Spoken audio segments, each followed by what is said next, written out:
नमस्कार, आप देख रहे हैं समय नाउ। मैं हूं राजेश राठौर। आज हम उस महत्वपूर्ण मुद्दे पर बात करने वाले हैं जो देश की गलियों में, मोहल्लों में, कॉलोनियों में, सभागृहों में और बड़े बड़े मैदान में कवि सम्मेलन जो होते हैं उनको लेकर एक बहुत ही शानदार इंदौर के युवा कवि प्रोफेसर श्याम सुंदर बलोड़ से हम बात करेंगे कि कवि सम्मेलन जो एक दशक के पहले हुआ करते थे, 4-5 दशक के पहले इंदौर की हम बात करें तो लोग रात भर राजबड़ा से लेके टोरी कॉर्नर से लेके बियाबानी और कई मालवा मिल जैसे इलाकों में जो है रात भर रात जागा करके और कवियों को सुनते थे। अब आज वो स्वरूप बदलता जा रहा है। हालांकि कवि सम्मेलन पूरे देश भर में हो रहे हैं। इन सब मुद्दों पर हम बात करेंगे। बलोड़ साहब, आपका स्वागत है। और हम आपसे ये जानना चाहते हैं कि कवियों की बात आती है तो कुछ कवि इस दुनिया में अब नहीं रहे, लेकिन जो हैं उनमें कुमार विश्वास, शैलेश लोढ़ा ऐसे बड़े नाम आते हैं। तो हर जगह ये डिमांड होती है कि इन बड़े कवियों को ही हम सुनें, लेकिन जो नवोदित कलाकार हैं उनके लिए भी कितना अवसर है और कितने अच्छे नए कवि जो है बन पा रहे हैं। राजेश भैया, देखिए, जहाँ तक बात है कवि सम्मेलन और कवि सम्मेलन के मंचों की, तो मैं मानता हूँ कि इस देश में आज भी ख्यातलब्ध कवियों की मांग पूर्ववत बरकरार तो है, लेकिन जिस तरह से नवोदित कवियों ने अपनी ज़मीन तैयार की है, नए नए कवियों ने अपने सृजन के माध्यम से, अपनी प्रस्तुति के माध्यम से और अपने व्यक्तित्व के माध्यम से एक आभा मंडल तैयार किया है। कवि सम्मेलन के मंचों पे अपनी एक विशेष पहचान बनाई है। और जहाँ तक आप प्रश्न कर रहे थे कि कवि सम्मेलन कितने हो रहे हैं, तो मैं आपको एक जानकारी दे दूं कि पहले की तुलना में वर्तमान समय में कवि सम्मेलन की संख्या भी बढ़ी है। आज साल के 365 दिन होते हैं तो 365 के दुगने कवि सम्मेलन होते हैं। इसका मतलब यह है कि हर एक दिन कहीं ना कहीं कवि सम्मेलन हो रहे हैं। तो इसका क्या कारण है कि ये जो लगातार कवि सम्मेलन में इजाफा हुआ है? ये देखिए, मनोरंजन की सर्वश्रेष्ठ विधा है कवि सम्मेलन। और अभी वर्तमान समय में जो कवि सम्मेलन हो रहे हैं उसमें हास्य को ज़्यादा पसंद किया जा रहा है। हास्य में भी फटाफट हास्य को ज़्यादा पसंद किया, लेकिन हास्य के साथ साहित्य का समागम और सर्वश्रेष्ठ शब्दों का चयन और गिरे हुए शब्दों का उपयोग न करना, ये भी तो एक चुनौती है। हाँ बेशक, लेकिन इसमें अलग अलग किस्म के कवि आ रहे हैं। हास्य को ज़रूरी नहीं है कि एक निचले स्तर पर जाकर ही प्रस्तुत किया जाए। कविताओं में व्यंग और हास्य को लेकर भी अपनी पहचान बनाने वाले कवि हुए हैं। जिस तरह से गीतों की अपनी महिमा है, गीत को लेकर भी लोग उसे सुनना पसंद करते हैं, तो हास्य के साथ व्यंग को सुनना भी बहुत पसंद कर रहे हैं। और कविताओं में भी वो स्वतः लोगों तक पहुंच रहा है। फटाफट हास्य का मेरा अभिप्राय है कि जिस तरह से सोशल मीडिया पर लोग छोटी छोटी रील्स देखकर और अपने आप का मनोरंजन करते महसूस होते हैं, दिखाई देते हैं, उसी तरह से किसी एक कवि की ज़्यादा पंच सुनकर और उससे खिलखिलाते लोगों की संख्या और उस तरह के कवियों को सुनने वालों की तादाद बड़ी तो है। और कवि सम्मेलन भी इसीलिए बड़े हैं। और छोटे छोटे क्षेत्रों में, देहातों तक में कवि सम्मेलन, मैं तो चूंकि पूरे देश में जाता हूं राजेश जी, मैं आपको एक जानकारी दे दूं कि वे छोटे छोटे देहात, यदि हम निमाड़ के क्षेत्र में, वहाँ का जो सबसे बड़ा पर्व गणगौर होता है, गणगौर मेले, और ये जो जिस तरह के वहाँ के मेलों में कवि सम्मेलन होते हैं, ग्रामीण क्षेत्रों में कवि सम्मेलन होते हैं, घूंघट काढ़ कर भी महिलाएं सारी सारी रात कवियों को सुनने और खिलखिलाने और तालियां बजाने से पीछे नहीं हटती। बहुत अच्छी बात आपने कही कि घूंघट ओढ़कर जो है महिलाएं ग्रामीण क्षेत्रों में आ रही है। तो क्या आपको लगता है कि अब महिलाएं और ख़ासकर युवक युवतियां, इनकी भी संख्या बढ़ी है सुनने वालों में, श्रोताओं में? बेशक, न केवल संख्या बढ़ी है, उनका मिजाज, उनका टेस्ट और उनकी पसंदगी भी कविताओं के प्रति, कवि सम्मेलनों के प्रति और कवि सम्मेलनों से निकले हुए वो वाक्य और छोटे छोटी पंच वाली बातें वो लोगों को आकर्षित और प्रभावित कर रही है। और इसी का परिणाम है कि स्कूलों में, कॉलेजेस में भी कवि सम्मेलन सुनने वालों की संख्या बढ़ी। इस समय महिला कवियों की यदि हम बात करते हैं तो अब कुछ सेपरेट महिला कवि सम्मेलन भी होने लगे हैं, जिसमें सिर्फ महिला कवियत्री होती है और संचालनकर्ता भी महिला होती है। कुछ जगह के मैंने भी देखे हैं, मैं भी बड़ा शौकीन हूँ। कवित्री सम्मेलन हो रहे हैं। हाँ, तो आपको क्या लगता है कि कौन सी ऐसी कवित्री है देश भर की जिनको लोग सुनना चाहते हैं, पसंद करते हैं अभी? देखिए राजेश जी, कवित्रियों में एक बड़ी लंबी सूची है, फहरिस्त है। ये सबसे महत्वपूर्ण बात जो अब आपको मैं बताना चाहता हूँ, एक समय था कि जैसे ही कवित्री शब्द हम सुनते तो लोगों के मन में गीत, गजल और श्रृंगार की ही बात आती थी। यानी कालांतर में कवित्री केवल गीत, गजल और श्रृंगार से जुड़ी होती थी, लेकिन आज की तारीख में वीर रस की कवित्रियां देश में बड़ी नामचीन और खूब है। मुक्तक और छंद पढ़कर भी लोगों को आकर्षित करने वाले, यानी केवल श्रृंगार ही नहीं, लेकिन अब हास्य और वीर रस में भी कवित्रियों ने प्रवेश किया है। और जहाँ तक बात है कवित्रियों के, तो इस देश में बड़ी लंबी सूची है, अनामिका अंबर से लगाकर कविता तिवारी तक। और इन कवित्रियों ने अलग अलग रस में अपनी कविताएं पढ़कर लोगों को न केवल सम्मोहित किया है, आकर्षित किया है, अपितु अपने काव्य से प्रभावित भी किया है। जिस तरह से कवि नए हो रहे हैं, मतलब नवोदित कवि जिनको हम कहते हैं, उस तरह से नवोदित कवित्रियाँ भी आ रही हैं।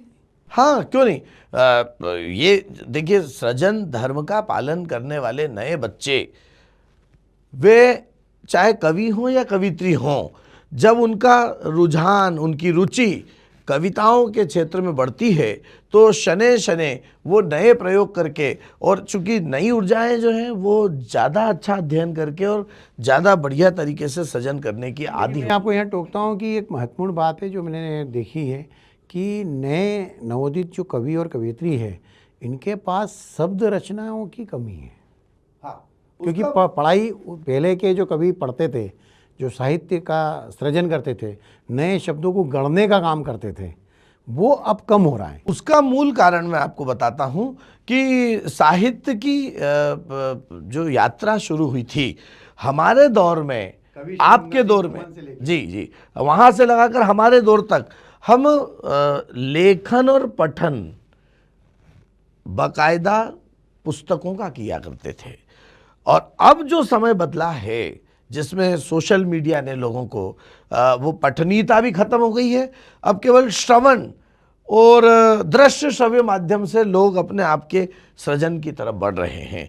ये जो अंतर आया, जब हम पठनीयता बढ़ाते थे, जब हम प्रतिदिन पुस्तकों के 150 पन्ने पढ़ते थे, तब हमारी पठनीयता, हमारी लेखन क्षमता में, हमारी शब्द रचना में, हमारी जिसे हम वोकैबुलरी कह सकते हैं, हमारे अंग्रेजी शब्दों का और इंग्लिश शब्दों का भी इस्तेमाल होने लगा कभी समय। हाँ, अब ये तो जब मीडिया भी अब इंग्लिश की तरफ बढ़ रहा है। एक समय था कि मैं बड़े बड़े अखबार जहाँ विशुद्ध हिंदी में लिखा करते थे, अब वो भी इंग्लिश और हिंदी के मिक्स के, और अभी तो ऐसे कुछ पृष्ठ ही आ गए हैं जिनमें इस तरह की भाषिक दृष्टि से मिश्रित भाषा प्रयोग की जाने लगी है। तो वो चीज़ तो स्वाभाविक है, नई जनरेशन में वो फटाफट आ रही है। जो कवि सम्मेलन को लेकर नई पीढ़ी है, उसमें जो उत्साह है वो क्या पर्याप्त है या और गुंजाइश है? उत्साह तो पर्याप्त है, कभी जहाँ तक है उन्हें मंच मिलने की है। लेकिन अभी सोशल मीडिया ने एक काम बहुत अच्छा किया है कि कवियों को उनके अच्छी बातों को वायरल करने में कतई संकोच नहीं किया। और कोई भी कवि, जो नया कवि है, उसकी यदि कोई एक आध दो रचनाएं भी ठीक से वायरल हो जाती है तो उस कवि को मंच मिलना प्रारंभ हो जाते हैं। नवोदित जो कवि होते हैं, उनका पुराने कवियों को लेकर एक मानस बन गया है, या यूँ कहें कि चर्चाओं में वो ये लोग कहते हैं कि कवि सम्मेलन में भी एक गेंग चलती है, या एक गुट चलता है, या एक अपनी पसंद नापसंद का चलता है। तो जो सूत्रधार होता है वो अपनी पसंद के कवियों को महत्व देता है, दूसरे कवियों को नहीं बुलाता। इस तरह की बात नहीं बहुत सामने आती। हाँ हाँ, आपकी इस बात से मैं पूर्णतः सहमत हूँ। सहमत इसलिए हूँ कि देखिए, किसी भी कवि सम्मेलन के आयोजन में 5 या 6 कवियों अधिकतम 7 कवियों की आवश्यकता होती है। और वो जो सूत्रधार वो संयोजन करता है तो उसके पास बड़ी सारी लिस्ट है, सूची है। उनमें से उन प्रमुख 5-6 कवियों को वो बुलाना पसंद करेगा। अच्छा, फिर क्या होता है कि अलग अलग विधा के कवि होना आवश्यक है। एक गीतकार चाहिए, एक वीर रस का कवि चाहिए, कवित्री चाहिए, हास्य के कवि चाहिए। अब इन सारी विधाओं का पैरोडीकार चाहिए। अब एक एक कवि सब विधाओं के लेना है। अब आपको जब 50 कवियों में से किसी एक कवि का चयन करना है तो फिर कहीं ना कहीं उसके सामने भी संकट तो आता है चयन का। फिर हर कवि सम्मेलन का आयोजक चाहता है कि एक न एक सेलिब्रिटी कवि उसके उस कवि सम्मेलन के आयोजन में हो। तो फिर वो उस बजट के अनुरूप कवियों का तालमेल बिठाना किसी संयोजक या सूत्रधार के लिए बड़ा टेढ़ा काम होता है, क्योंकि उसके सामने एक तो बजट निर्धारित होता है, कवियों की सूची होती है, उसमें फिर उस बजट के अनुरूप कवियों से चर्चा करके वो उन कवियों को लाता है। आप जो गैंग की बात कर रहे हैं, ये कहीं ना कहीं देखने में आया है कि एक कवि अपने साथ 3-4 कवियों की एक परमानेंट वो जब भी जहाँ कहीं जाते हैं तो वही लोग दिखते हैं। दूसरा परोर साहब, एक महत्वपूर्ण विषय ये था कि जब हम कवि सम्मेलन सुनते हैं और टीवी पर देखते भी हैं तो हम ये देखते हैं कि कई बार कवि और कवियत्रियों के बीच या ख़ासतौर से सूत्रधार और कवियत्री के बीच कुछ बातें इशारों में नॉनवेज स्टाइल में होने लग जाती हैं।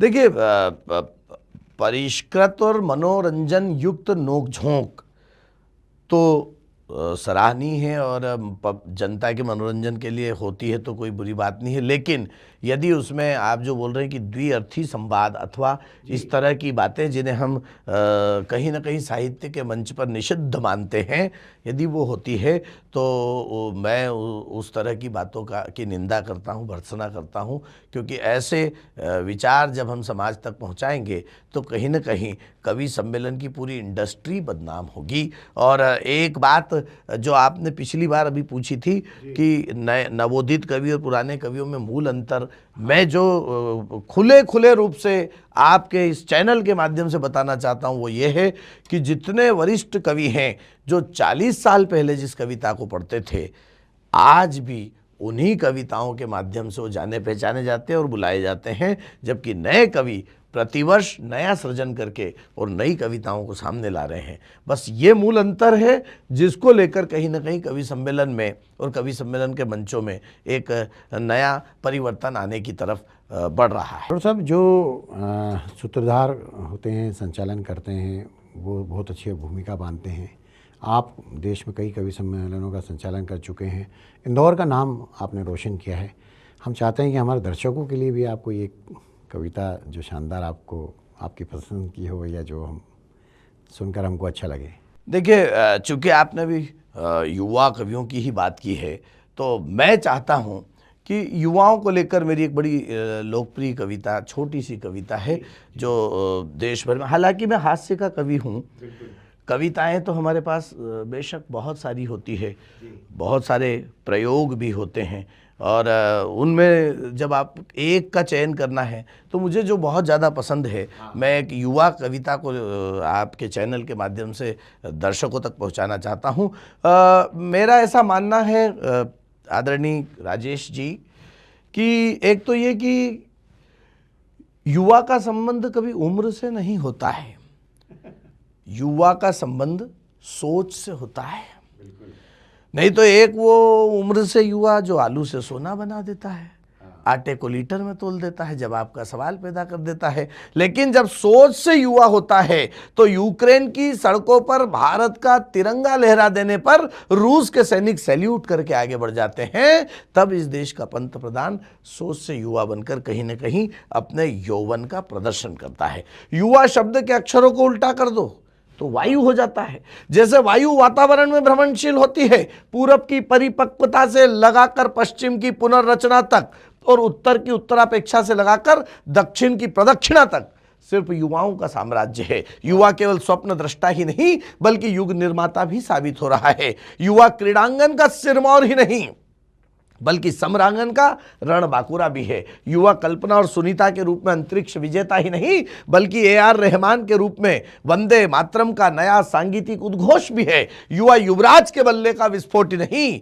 बल्कि बित्तल की लोहा मनवाती चोट भी है। और युवा कारगिल पर लहराता तिरंगा ही नहीं, बल्कि विश्व सुंदरी का ऐश्वर्य ताज भी है। और इन सारे युवाओं पर हमको नाज भी है। इसलिए 4 पंक्तियां कहना चाहता हूं युवाओं के लिए कि विचारों के उबलते हुए ज्वालामुखी का लावा है युवा, शक्ति के दुग्ध की तपन से तपा हुआ मावा है युवा, सोए हुए सांप को छेड़ने की फंकार है युवा, स्वर संगीत और वाद्य की वीणा की झंकार है युवा, एवरेस्ट से ऊंची चट्टान है युवा, गव्वर से गहरी खान है युवा, सागर के ज्वार भाटों और थपेड़ों से युक्त तूफान है युवा, और असंभव को संभव बना देने का आह्वान है युवा। वाह वाह, बहुत बढ़िया, आपने बहुत अच्छी कविता पढ़ी।